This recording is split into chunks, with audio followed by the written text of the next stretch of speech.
Well, what is going on, Internet? Welcome back to Moto Creek, and welcome to the V-Strom series. I have recently picked up a dual sport, which is something we'll talk about.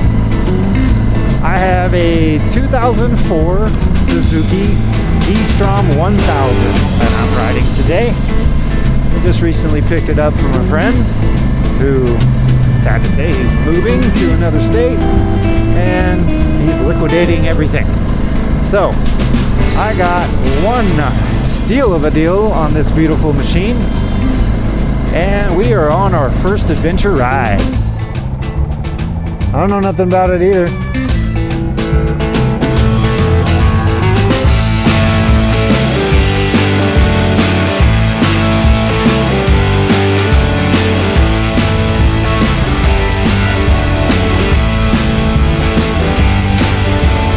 Look at this water, you guys. Well, I just tried to get the drone out to follow me around a little bit, but that thing's got a mind of its own today, so would have been pretty cool. I'll do a little messing around with it when I get to camp and see if I can get some B-roll in the sky for you guys of this beautiful country.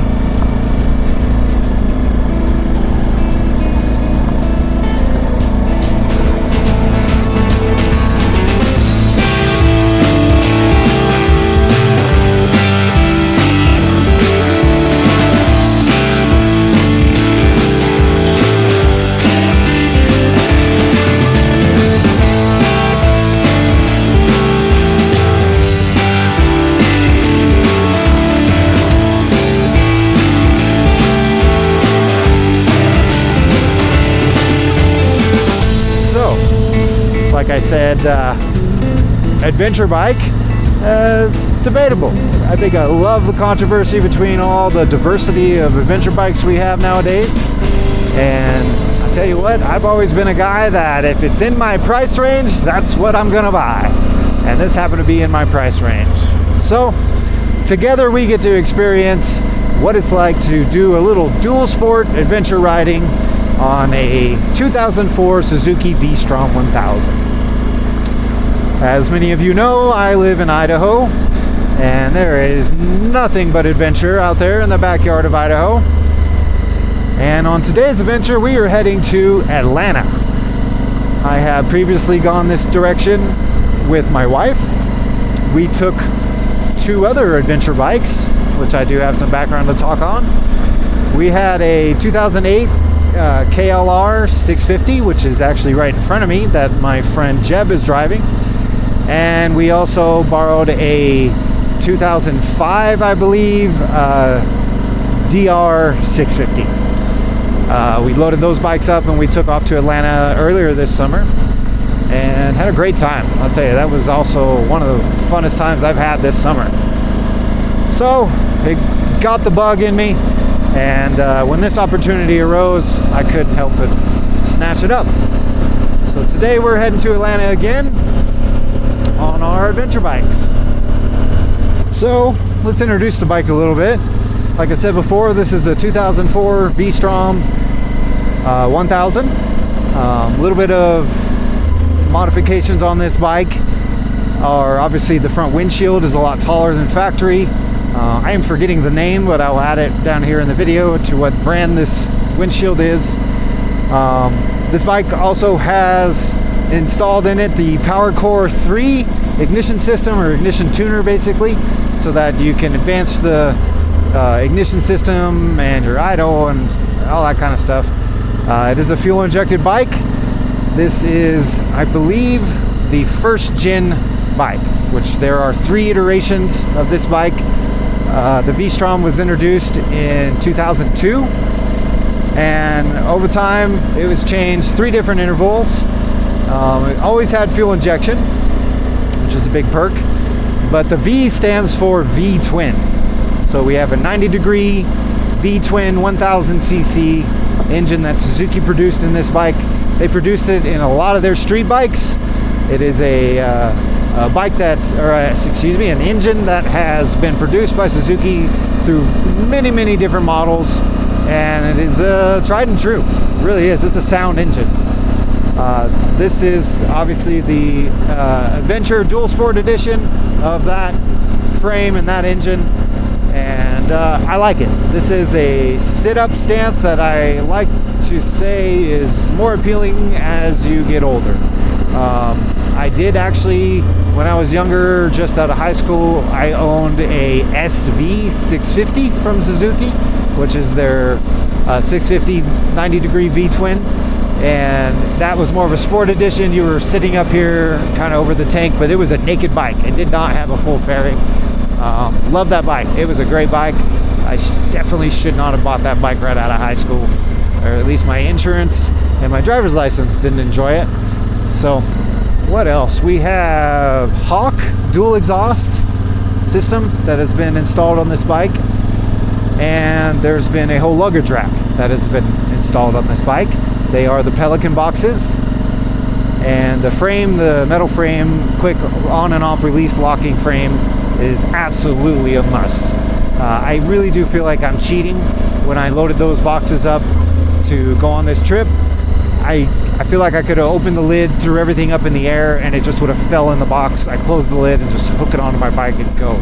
It was just squeeze it in there and close it up. So I would say in the beginning I was very hesitant to see how these were going to work, because I've been used to bags. We have the soft panniers on this Kawasaki in front of me, and that's the only thing I've been used to using, and there's ample room for sure. You just got to be clever. These boxes, you do not have to be clever. Stuff it in there, lock it up, hook it on the bike, go. I'm excited, absolutely excited. So with me I also have my sleeping bag. I brought a camp chair because why not? This feels like cheating, okay? I will say. I do not have a point of reference for any other big time enduro bike. I have not ridden a Tenere. I've not ridden a Tiger. I don't have, all these other BMW bikes under my belt. I have plenty of dirt bikes, plenty of street bikes, all the Harleys, all the Yamahas. I've gone on an adventure camp ride with the KLR and with the DR650, both of those. Out of those two, I will say that the DR feels more like a dirt bike. DR feels more like it's got testosterone to go adventure, and I would have to say the KLR lacking the testosterone, but just as adventurous and so comfortable.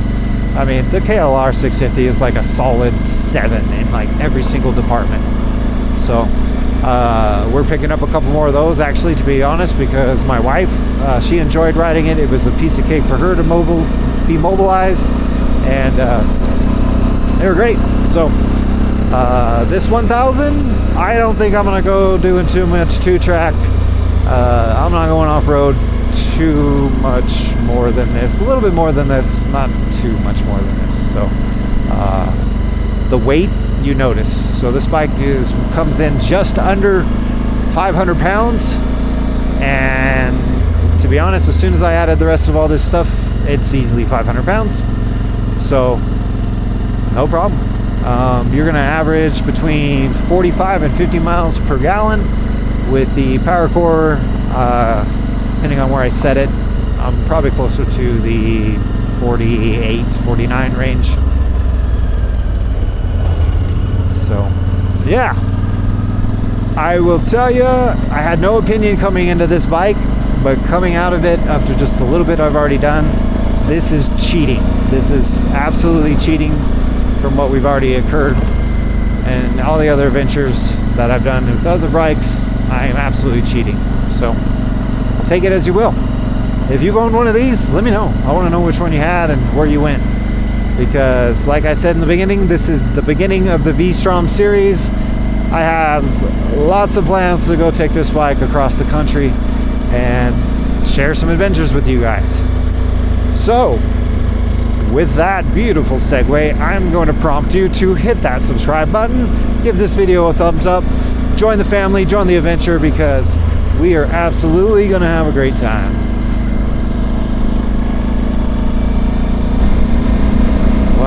tell you, what a beautiful time of year.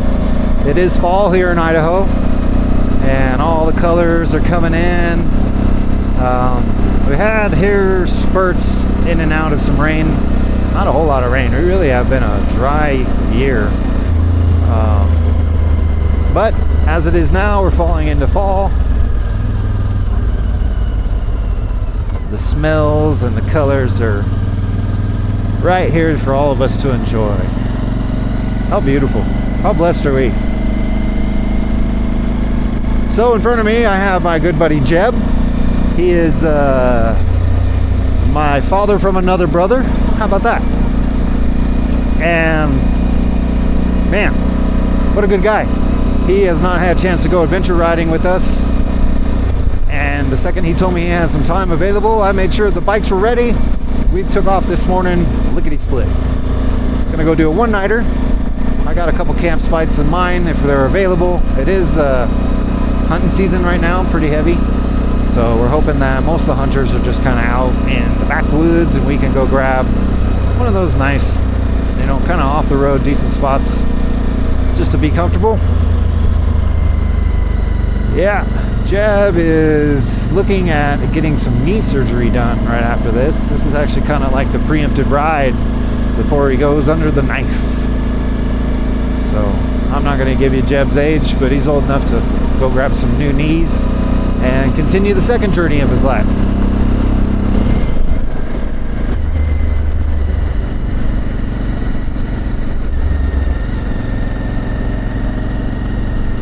This is a very comfortable bike to stand up on. The steering, I'll have to say, I did look at some of the stock photos of some factory bikes, and I think that the steering bars have been this recess right here to drop it back. So for me, I don't know why I'm so tall, it feels comfortable. The little bit of effort, or what am I trying to say? The little bit of time I would actually be riding standing up compared to how much time I'll be sitting down, this is perfect. So the cockpit feels comfortable to me. Yeah, I'm a simple guy. I don't need a whole lot of extra bells and whistles. I'm just riding with my glasses on, and this windshield does really well. I kind of feel like it could go up just a touch when I had my wife as a passenger. If you're riding two up, it could help to get the wind off of your passenger. But for me as a driver in the cockpit, and where I stand on it, it's perfect. I don't even need to wear my goggles, and I've been riding behind a rider on a dusty road. The plan is to upgrade the helmet anyways.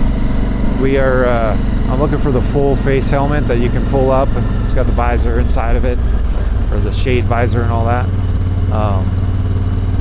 Yeah. So, any of you helmet manufacturers out there,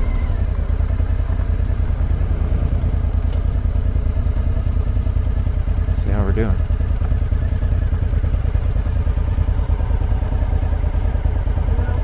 Yeah. How you doing? Ooh, I didn't realize my. Go first. You can really let it go. Oh, I'm having a great time. I'm just talking to the camera and. Okay. Am I pushing you?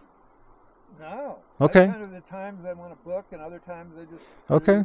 I me too. I'm just sort of, yeah. How did it look with me in that car? I don't know. I was sort of nervous too because I kind of didn't see it until you seen it. So. I was in good position. Yeah. Yeah, you definitely were not too far I was in. more freaked out about him moving than him being there. Yeah. If he just kept running through, I would have been fine. Yeah. He jerks and it's like, what's he doing? Right. No, you were fine. Yeah, as far as distance, I think you were just fine.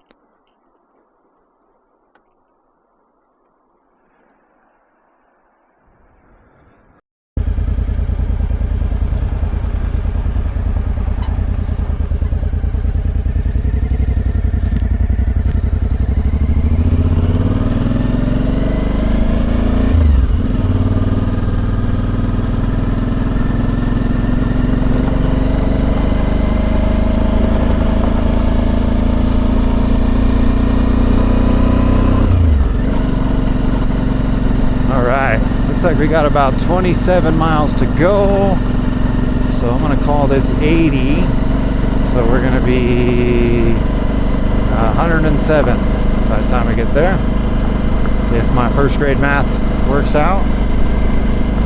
Beautiful place. You know, I've been doing a whole lot of exploring around where I live, and then I kind of took off. I went to Washington, checked out the Columbia River for the first time, and man, I was wowed. I was so taken away, thinking, man, I need to get out somewhere else from Idaho and go check out all the other stuff. And then I ended up coming up here to Idaho or Atlanta, and man, I was like, wait a minute, there's way more for me to explore just right here in my backyard. So definitely love the big boulders and mountains and the blue water and the pine trees. I could go on. All of God's grace.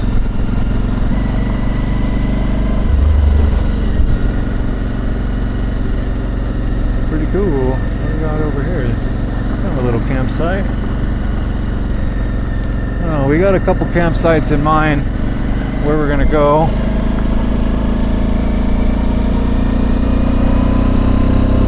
Like I said, we're looking for a little bit of convenience, I suppose. I don't mind a campsite that's got a picnic table, a little fire ring, as long as you got a little privacy and don't gotta listen to the camper next door snoring all night. I need to crane something a little. Are you? I crank it. I stretch me down, and then I'm fine. I'll order it for the next one. I swear, you throw your leg over that, you're gonna be like, oh. You should be getting this on film. It could be recording. It doesn't know if I keep it or not. I know, but I mean, it is entertaining to watch. You think? Somebody not be able to get on and off motorcycle. Well, they'll let me know their opinion about it, I'm sure, if it stays in the video. But I watch all the guys I do watch, they are having their time getting on and off. And plus they just got done riding like 300 miles or something, you know? Like they're like peeling the fingers off. That's when you know you did it. Ah, piece of cake. I didn't even help. I think getting on isn't too bad. It's okay. Getting off. Okay, almost there. Yeah.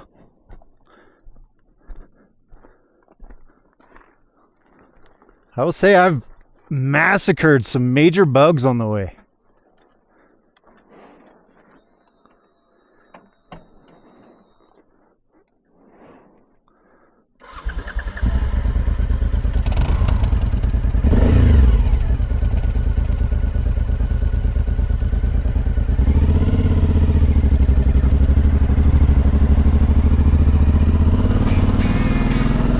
Away we go.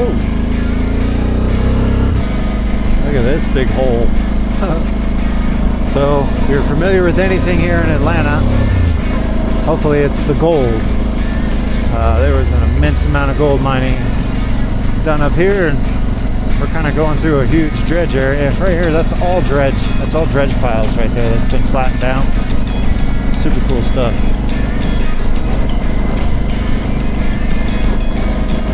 So we're roughly 15 miles out of Atlanta right now. Doing really well. Gosh, what a dream.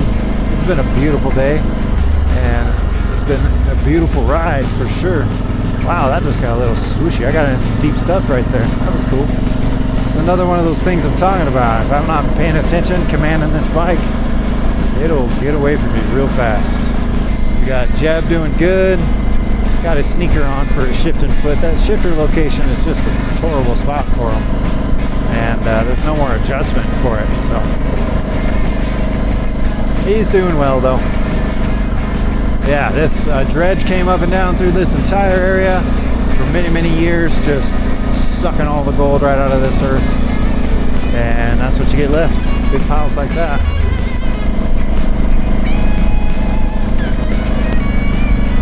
A little bit of access to some of this stuff. Oh, there it is right there. Interesting. Oh, some campers. Yeah, we haven't yet quite decided where we're going to be, but definitely want to make it into Atlanta first. I want to get me a burger or something. There's supposed to be a pretty good lodge. Last time I was in Atlanta, it was closed because it was Labor Day weekend. And how cool would it be to live out here? None of these homes have power. This is all off-grid. I could do it. I don't know about you guys. I'm all about the off-grid lifestyle. Definitely still gonna have to have my internet, of course. So there you go, there's a debate. Are you truly off-grid if you have satellite internet? I don't know. I mean, does off-grid mean you can't have power? Right? I mean, you should be allowed to have your own shore, or at least, I don't know if you call it shore power, but at least your own power.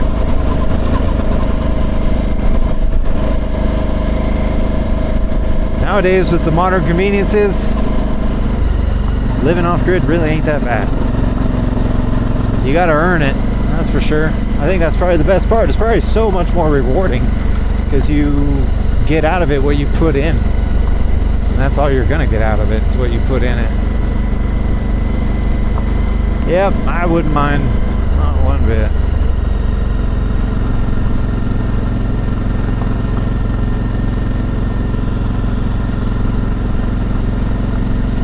What a fun journey.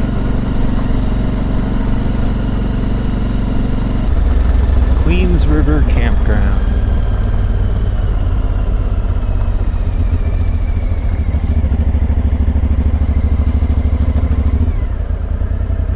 Oh, look at this old bridge. That's cool. How neat. Queens River. Alright, so this must be Queens River is that direction. And that's going to merge down into the Payette. You fish at all? I have a pole. I brought him a little pole. We caught a brown trout out of here once. Oh, really? That was the only one I've ever seen in Idaho. Huh.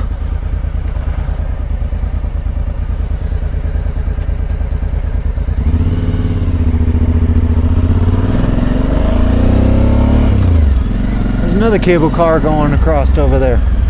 Look at that. That's a third one now I've seen.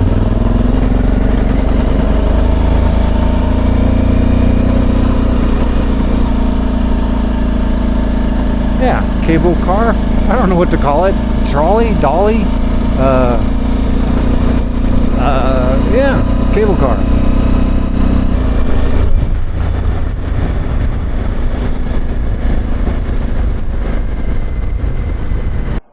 Alright, this is the Kirby Dam. I have no information on the Kirby Dam. I'll try to look it up a little bit, and if I find something neat, I'll add a little excerpt in here so you can read it. The Kirby Dam? I don't know nothing about it either. Okay, so is this Atlanta? We're getting close. Okay, so are you going straight to the campsite? I don't know. What do you want to do? Right there, get rid of it. Okay.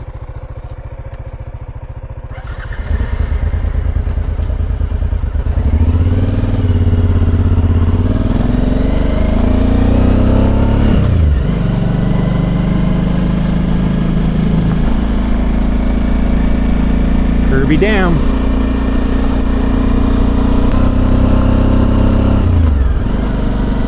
Well, we're just now getting into Atlanta, guys. It's exciting.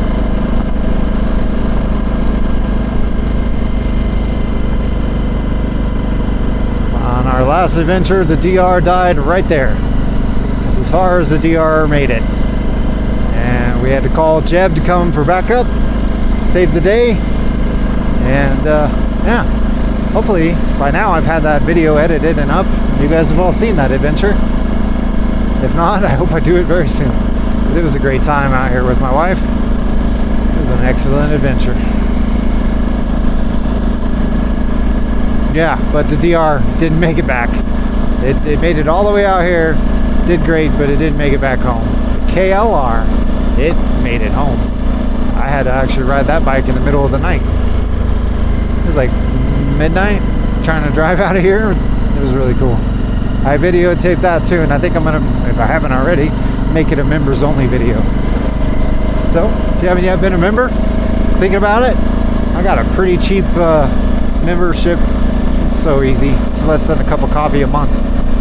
So consider helping out a guy and keep making some cool videos like this. Atlanta, Idaho, you guys. How fun.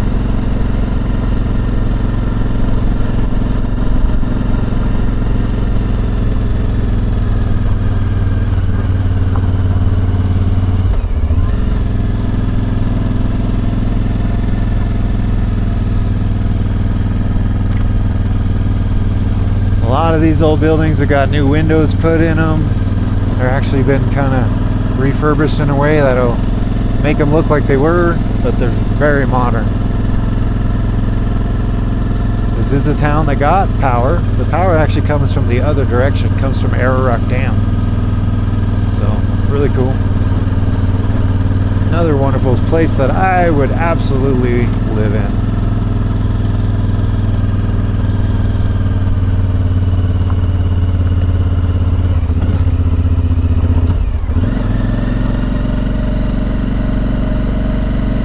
If you head that way, that goes to the forest station, the guard station. This way heads to Power Plant Road. So here's our lodge right here.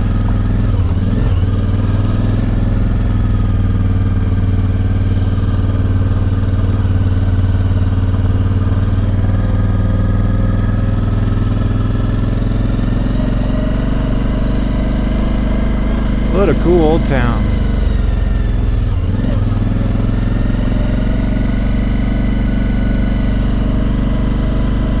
RC Crown Cola, look at that.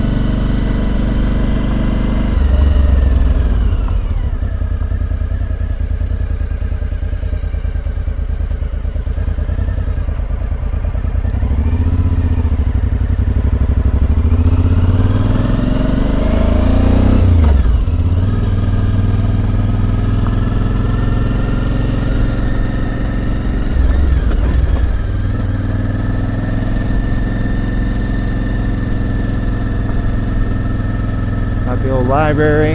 That looks like an old schoolhouse, don't it?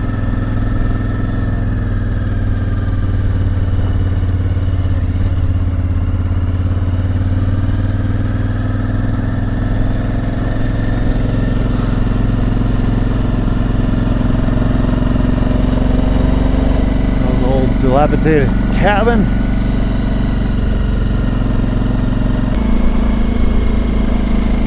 Well, I guess that's Atlanta, basically. We're heading to the Power Plant Road recreation area, and we are going to find us a sweet campsite.